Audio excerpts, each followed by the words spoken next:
Bueno, mi nombre es Gabriel Pelufo Linari, soy investigador en historia del arte, particularmente latinoamericano y rioplatense, uruguayo. Y en esta oportunidad fui invitado por la Fundación Ama Moedo para hacer un breve resumen de de la peripecia del arte uruguayo en el siglo XX y parte del XXI en la que estamos. De modo que vamos a comenzar eh, planteando un poco la situación desde principios de, de siglo XX. En el siglo XIX, Uruguay se caracterizó por una gran inestabilidad política, marcada por el caudillismo militar y los permanentes conflictos bélicos que tuvieron al campo rural como principal escenario. La Guerra Civil de 1904 puso fin a esa larga historia de reyertas con el triunfo de los intereses centralistas de la ciudad de Montevideo, y este punto de inflexión histórica abrió una etapa de relativa prosperidad con leyes sociales avanzadas e integración de los inmigrantes europeos amparados por un Estado benefactor. Vamos a trabajar en base a este esquema general. Es una línea de tiempo que va de 1900 a 2022 y vamos a comenzar por lo que he llamado aquí Arte-Nación, que es el periodo en el cual el arte busca, sobre todo la pintura y también la escultura en aquel momento, del modernismo, buscan una configuración de lo nacional a través en la pintura principalmente del paisaje. El paisajismo allí es la clave de esa primera mitad del siglo XX. Se superponen a ella, como está marcado en la línea de tiempo, otras cosas que vamos a ir viendo sucesivamente. De manera que vamos a empezar por este periodo. Desde 1905 y hasta 1930, Uruguay vivió un periodo de prosperidad. Es el momento en que se gesta la unidad del campo intelectual mediante la alianza de pintores, dramaturgos y escritores, y surge el llamado movimiento nativista en la literatura, que tuvo su expresión pictórica en el tema de paisaje rural. La mirada al paisaje vernáculo fue la manera como la pintura se puso al servicio de los nuevos parámetros culturales para la construcción de un imaginario nacionalista. Esta obra que estamos viendo es una obra del pintor José Cuño, titulada La Cañada, que inaugura de algún modo entre los pintores del paisaje nativo el tratamiento pleno y extenso del color. Este tipo de pintura reformuló la imagen del país como una luminosa y progresista Arcadia sustentada en la naturaleza del territorio rural. En ella se expresa el optimismo conformista de la cultura dominante que se quiebra, sin embargo, a partir de la crisis mundial de 1930. En este contexto hay también una figura a destacar, que es la de Pedro Figari, un abogado penalista, pedagogo, filósofo y pintor de la llamada generación del 900, apreciado como filósofo particularmente en París, donde se publicó su trabajo Arte Estética Ideal en 1920. En París vivió él entre 1925 y 1934.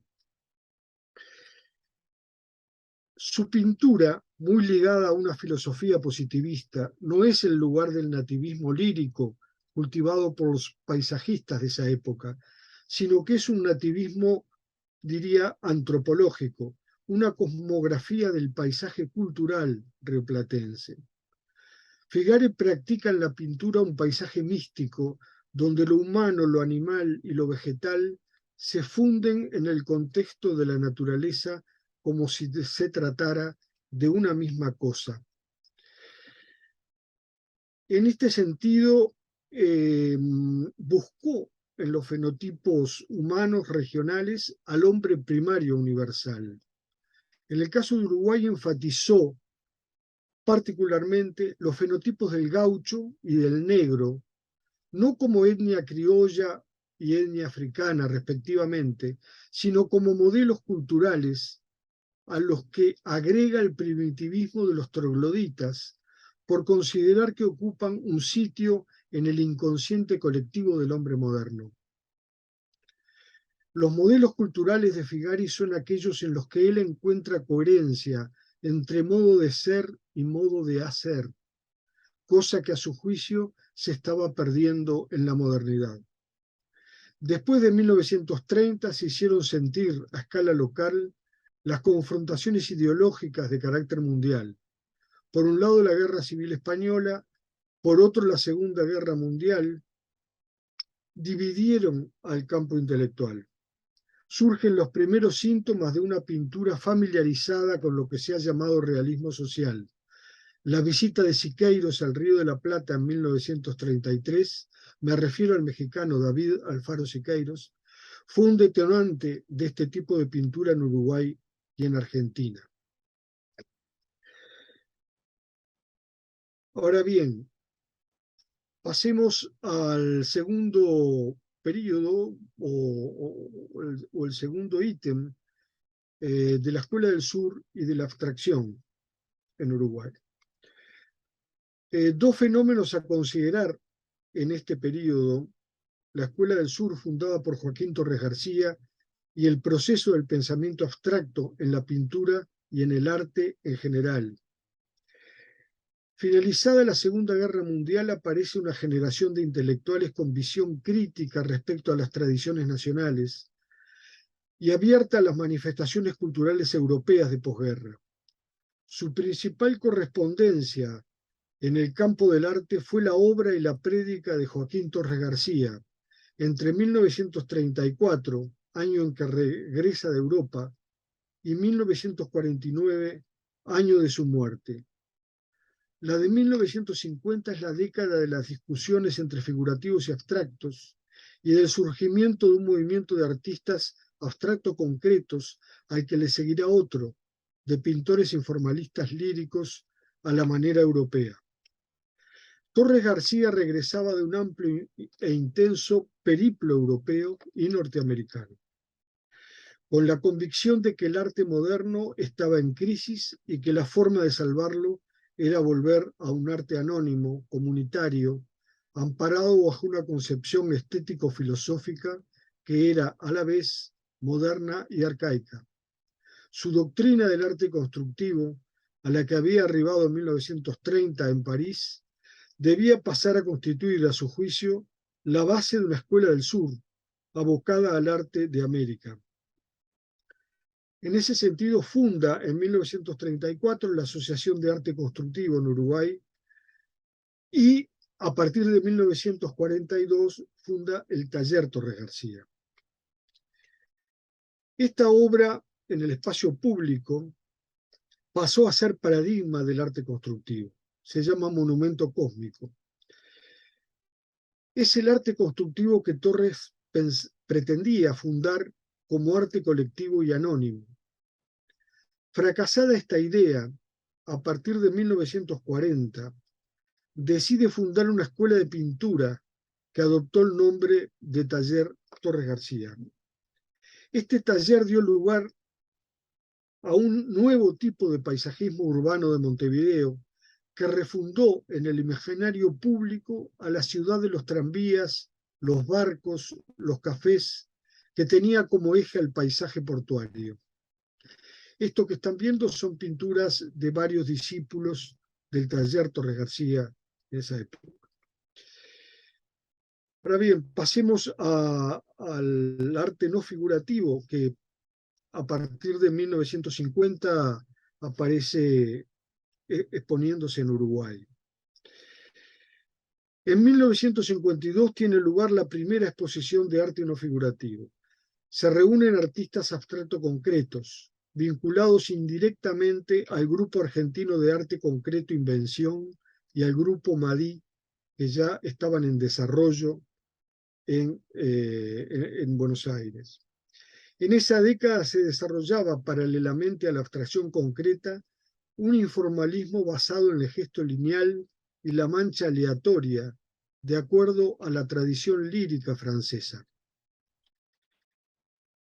La ausencia de representación creaba la ilusión de estar compartiendo la modernidad global de la posguerra y situaba al artista uruguayo en la doble tensión de la necesaria comunicación social, como ética, y de la angustia existencial, como estética, ya que entonces adquiría plena vigencia el existencialismo de Sartre.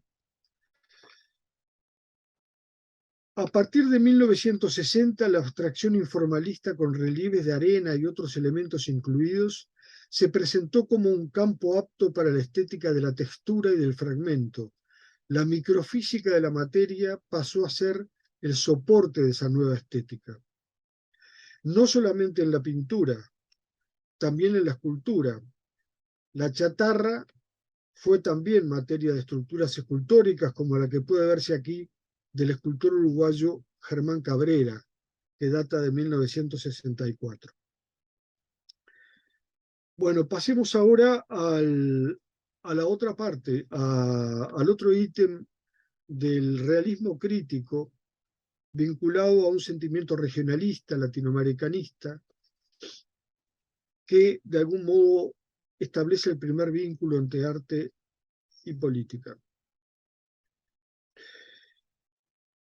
Los años 60 estuvieron marcados por las contradicciones.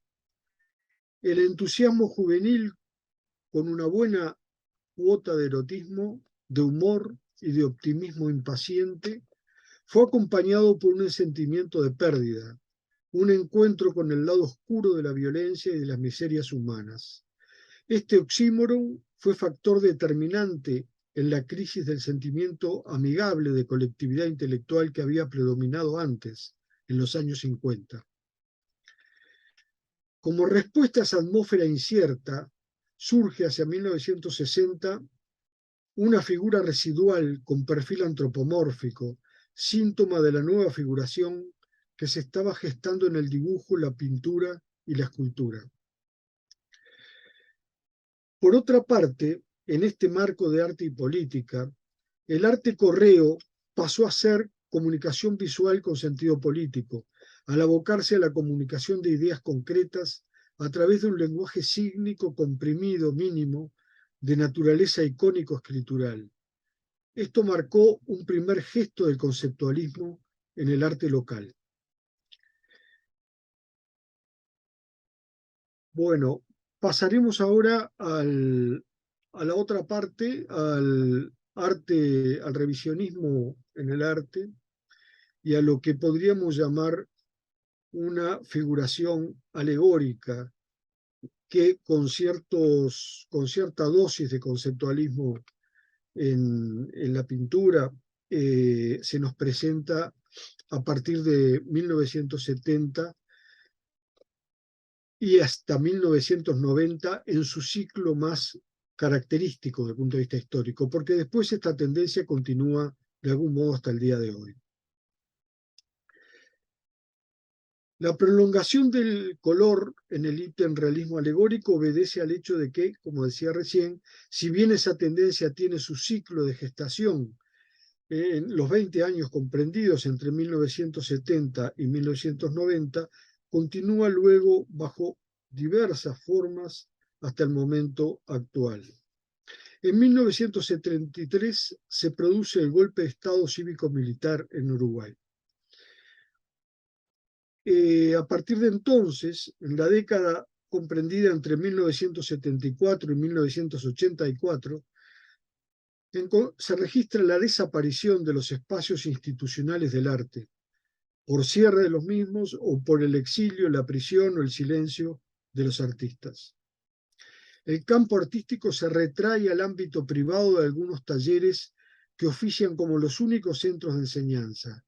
La metáfora y la alegoría pasan a ser recursos de una nueva codificación de las ideas que intentan no ser alcanzadas por la censura militar.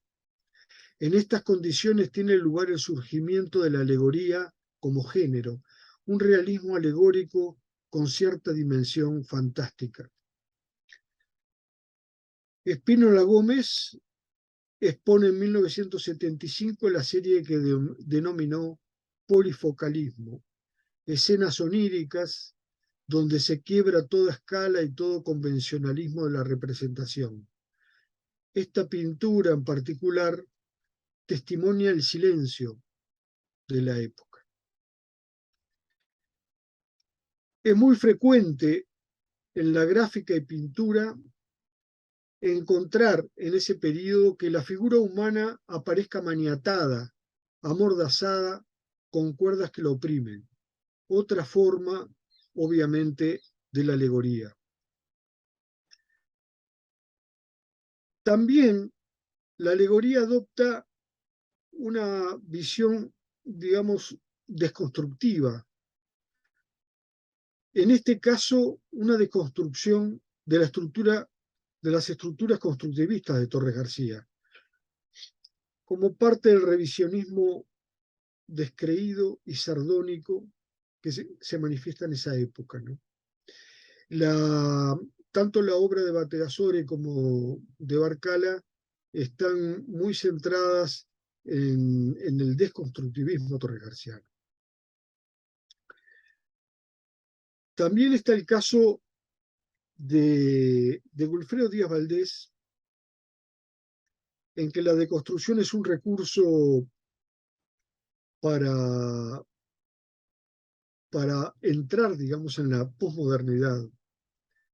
Es un artista carpintero que ha hecho un trabajo muy intenso, muy extenso también, de desarticulación, de cirugía de objetos cotidianos, de uso cotidiano, sobre todo de uso rural. Esta estética de la deconstrucción continuó entre algunos artistas uruguayos hasta entrado el siglo XXI, de acuerdo a lo señalado ya en el esquema inicial. Esta es una obra de Ana Tiscornia bastante reciente. Ahora bien, la primera instalación que encontramos en 1983 es la que realiza Nelvia Romero bajo el título de Salsipuedes, que evoca un momento histórico de Uruguay en 1833, cuando hay un exterminio, una masacre de indígenas, guaraníes sobre todo, y charrúas, en esa región que se llamó Salsipuedes. La instalación Ambientación, realizada por Nelvia Romero con un grupo proveniente de la música, la fotografía y la danza, es la primera obra de este tipo presentada en Uruguay y tiene claras alusiones al martirio social que se estaba viviendo en el Uruguay de la dictadura, pero lo hace en clave histórica y mitológica, evocando, como dije, el exterminio de los indígenas durante el siglo XIX. Bueno, pasaremos ahora a ver un poco qué pasa después de 1980 hasta el año 2000, en lo que hemos denominado o enfatizado, digamos, dentro de ese periodo, el vínculo de arte y memoria, ¿no? de la autorreferencialidad por parte de los artistas, también con cierta dosis de conceptualismo. El arte contemporáneo en Uruguay, como metodología y discurso, comenzó a construirse en estos años, mediante prácticas autónomas. No existió una asimilación directa del conceptualismo anglosajón ortodoxo. Existieron, y existen sí, estrategias conceptualistas que introdujeron la reflexión conceptual en formatos artísticos convencionales. podría hablarse, por ejemplo, de pintura conceptualista. Después de 1980, pero con más claridad a partir de 1990, el artista se vio obligado a construir identidad entre un pasado remoto de la colectividad y un presente signado por el ocultamiento de la historia reciente. Entre ambos extremos, uno de los soportes de identidad más confiables fue el de la memoria autobiográfica personal, como síntoma particular de una memoria social. Los espacios de la identidad y la memoria no se plantearon como tema del arte, sino como lugar desde el cual operan las prácticas artísticas. Destaco 4 exposiciones fundamentales entre 1990 y 1992 que definieron el perfil de toda esa década. En primer lugar, por orden cronológico, la de Ernesto Vila. El espacio virtual de la memoria se presenta aquí como un espacio isomorfo, un espacio afectivo inaccesible al que le fue sustraído el orden temporal y ha quedado imbuido de connotaciones poéticas. Son imágenes muy frágiles, imágenes que están en la frontera del ir o del venir, no está definida su presencialidad. La otra exposición de 1991 es la que realizaron conjuntamente Luis Kamnitzer y Mario Sagradini. Acá vemos una parte de la instalación de Luis Kamnitzer. Ambas abordan la cuestión de la nostalgia y de los mitos identitarios del Uruguay post-dictadura, un estado de tratamiento intensivo.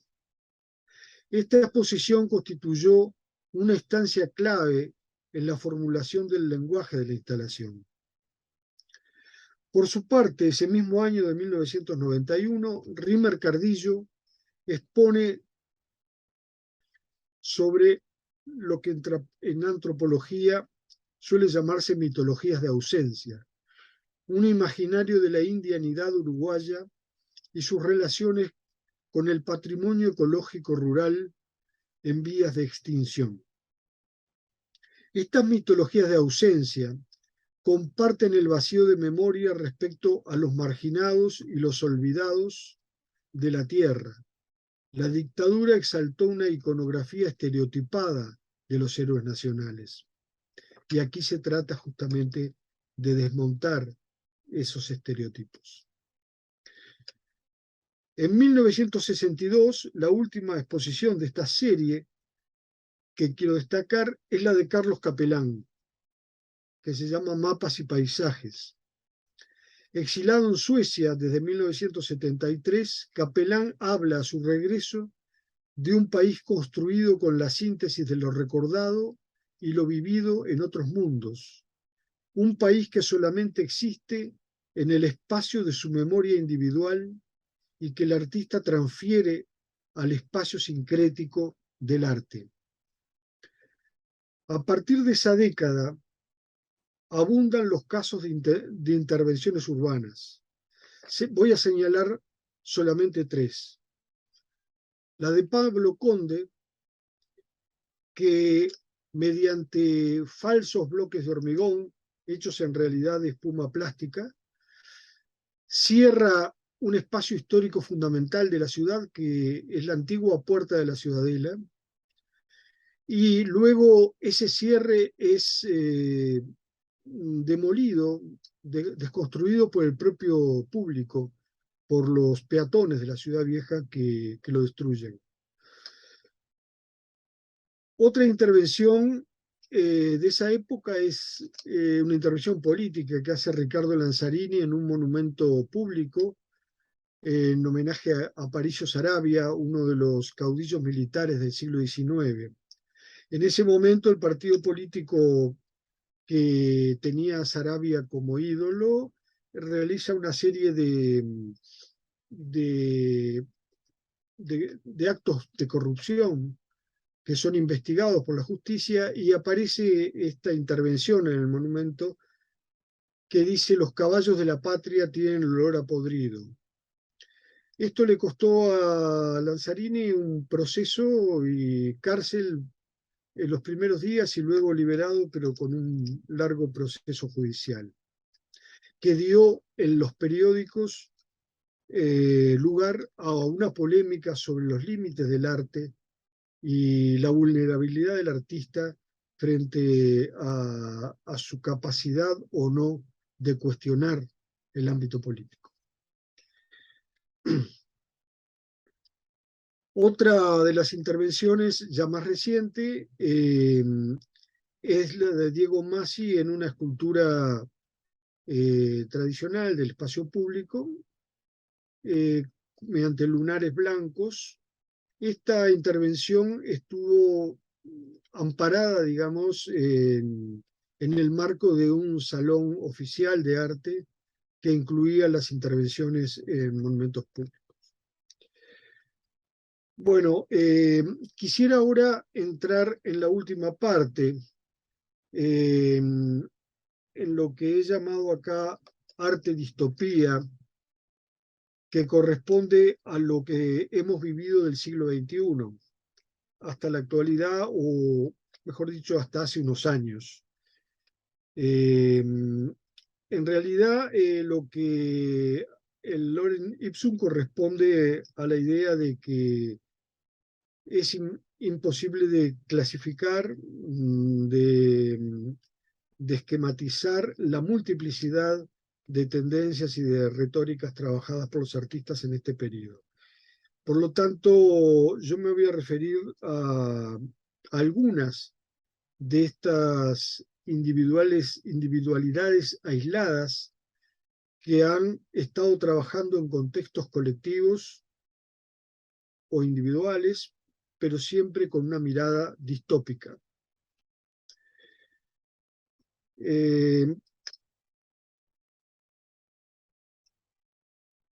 Voy a empezar por lo que ha sido, o podríamos llamar, el tratamiento del cuerpo.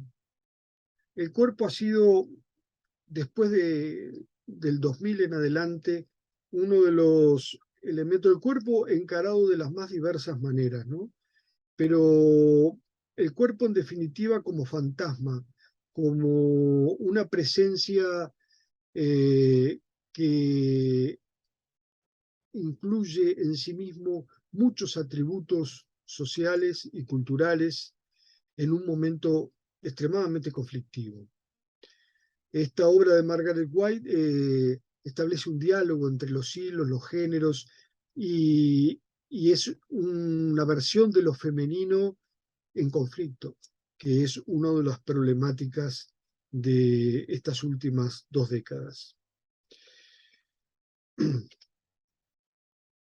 Sucede esto también en el caso de la artista Cecilia Viñolo, que ha trabajado mucho con su propio cuerpo, con su desnudez, en performance y en trabajos fotográficos, como en este caso, y en la posibilidad de darle ese corte de femineidad mediante la costura.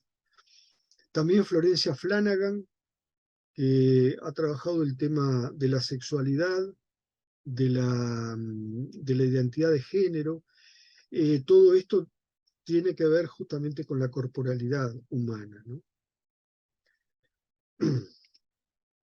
También Teresa Pupo se fotografió a sí misma en distintas situaciones con distintos rostros, ocupando el lugar de distintas sexualidades y distintas identidades de género. Ella está ocupada mucho ahora en asuntos identitarios, con trabajos de videoarte.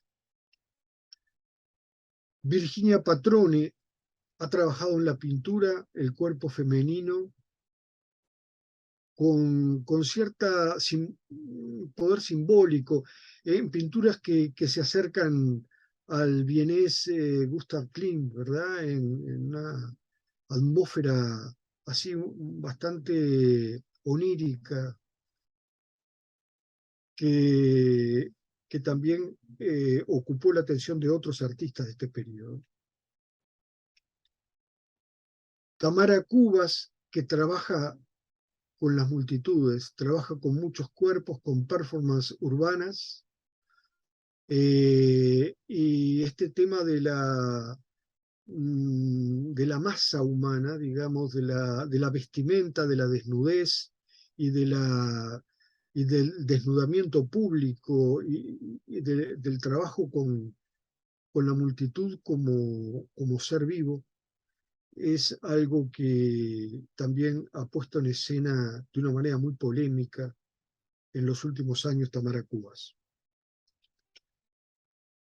Y otra forma de la corporalidad fantasmática es la que ha trabajado Manuel Aldave, en este caso evocando a una poeta uruguaya muerta a principios del siglo XX, asesinada por su marido, las primeras violencias de género públicas que trascendieron en la historia. Ella toma un vestido que está conservado en la Biblioteca Nacional, un vestido de casamiento de novia de Delmira Agustini, y hace con ese vestido un tipo de fotografía por contacto, no mediante lente fotográfico, sino por contacto y directo sobre papeles emulsionados, y logra estas formas fantasmales, ¿no? Donde lo femenino, la violencia y la muerte se juntan, se aunan en una misma poética. Y esta obra de Arnaud, que se llama El cuerpo del pan, del año 2000, también trasunta de algún modo toda la problemática de, de los desaparecidos durante la dictadura militar. Es una obra de grandes dimensiones, tiene 2 metros de largo este objeto, 2 metros y pico de largo. Bueno, dejando el tema del cuerpo, se ha explorado también, por otro lado, por herencia de un pintor del cual yo no traje ejemplos acá, Hugo Longa, un pintor de los años 80 y parte del 90, que tuvo muchos discípulos y trabajó mucho el problema del color. Fernando López Laje, fundador de la Fundación de Arte Contemporáneo, ha trabajado mucho este tema. Lo que está a la izquierda es la carátula de un libro que él ha escrito sobre el color fármaco, y ha trabajado mucho el tema del color en su propia pintura. Discípulos de la Fundación de Arte Contemporáneo también elaboran a su manera el problema del color con una iconografía tomada de la publicidad, de los medios de comunicación de masas, de la historieta gráfica, etc. Lo mismo que pasa con Juan Burgos, un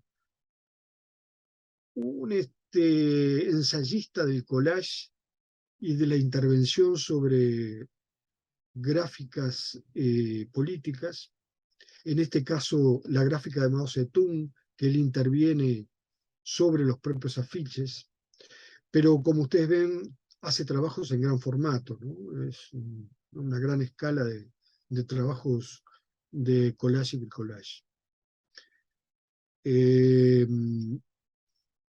Por otro lado, está el problema de la miopía, diría yo, de la realidad.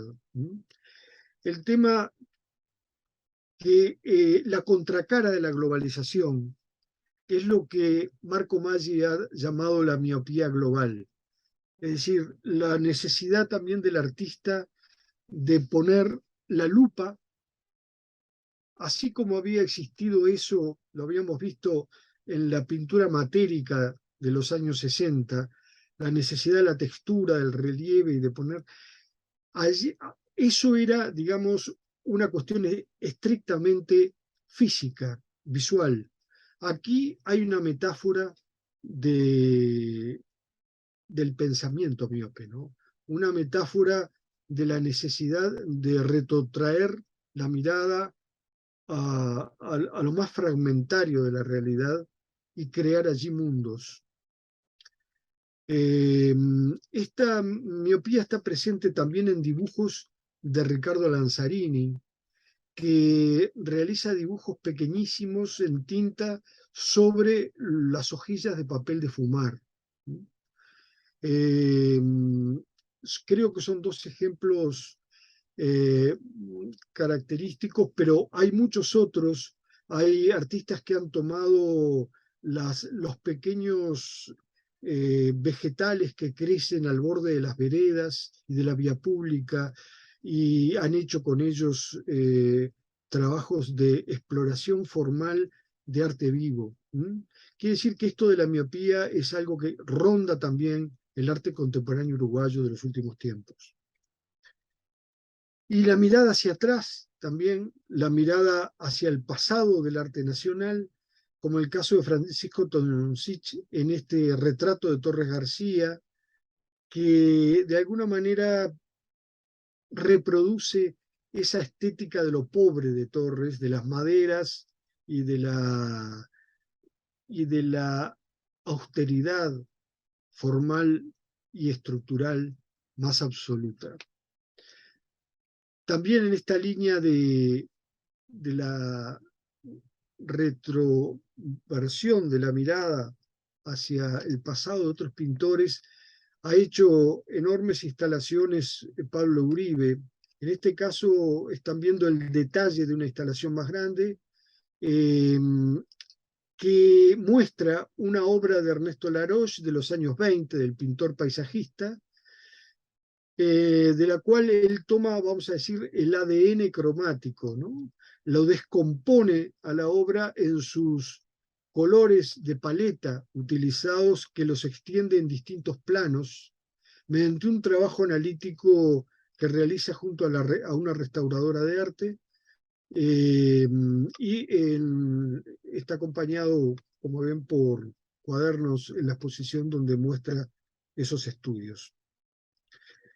Y por último quisiera señalar simplemente que el videoarte, la videoinstalación, ha sido muy frecuentada por artistas. No he podido, por razones de tiempo, pasar por todas ellas, pero quería sí dejar constancia de ese tipo de trabajo con esta obra de Pablo Uribe, en la cual hablan simultáneamente 4 personajes del teatro y del arte uruguayo del siglo XXI.